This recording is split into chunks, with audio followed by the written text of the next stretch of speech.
Does anyone here remember Stefan Urkel from Family Matters?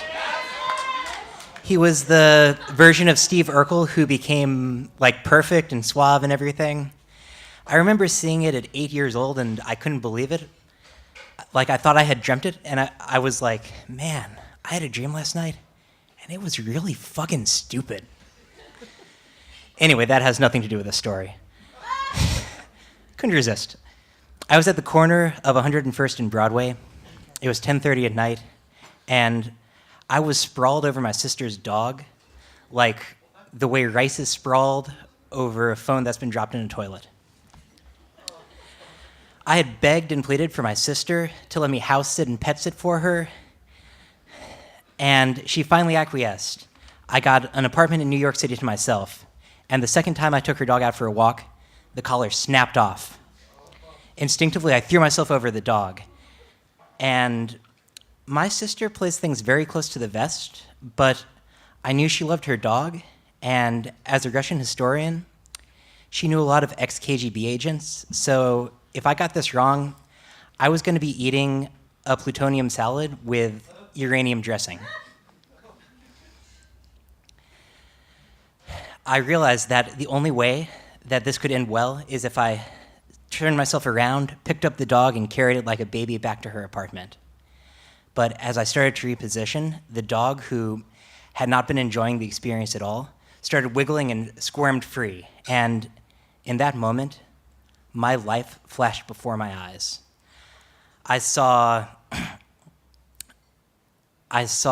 myself leading my high school quiz bowl team to second place at every competition.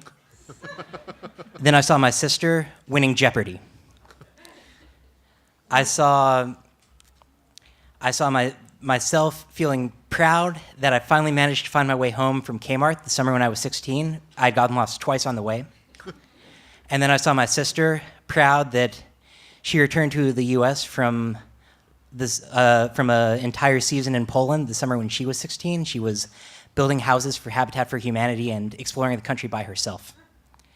And between every scene, I saw parents and teachers, school administrators, adults I didn't even know saying, "We know you're not your sister, but this is what she did, and this is not a comparison, but this is what she did."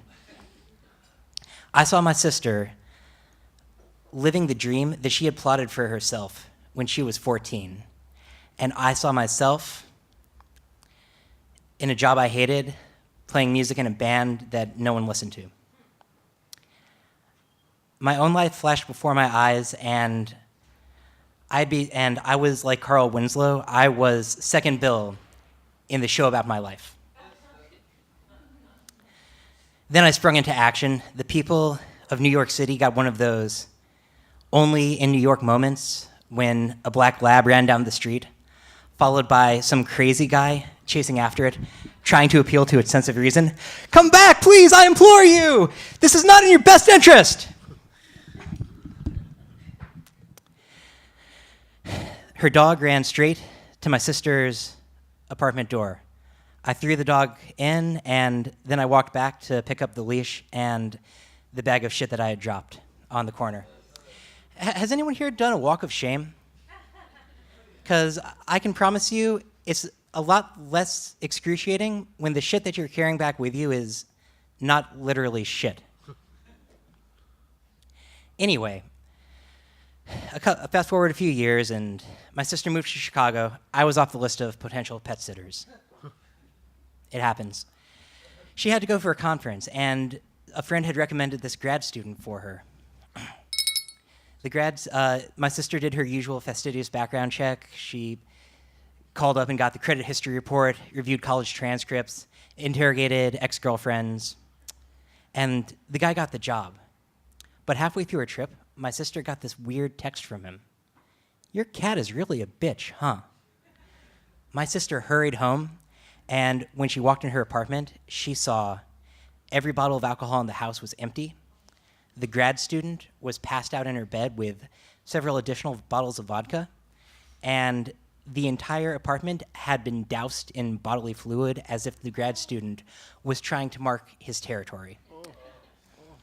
The dog was cowering in the corner, and her cat was rolling around in a pool of piss. Oh, salty and tangy. Just how I like it. And when I found out about this, I gotta say, I got kind of smug because, I've made some mistakes in my life, but I've never invited anyone into my house who has proceeded to piss all over it. But then my sister got contacted by the People's Court. And they said, "We heard about your situation. We'd like to do an episode." You see, my sister is a Stefan Urkel. Even when she screws up, she does it in such a spectacular, fantastic way, the world can't help but notice. Anyway, I gotta go. It's 1 minute to Wapner.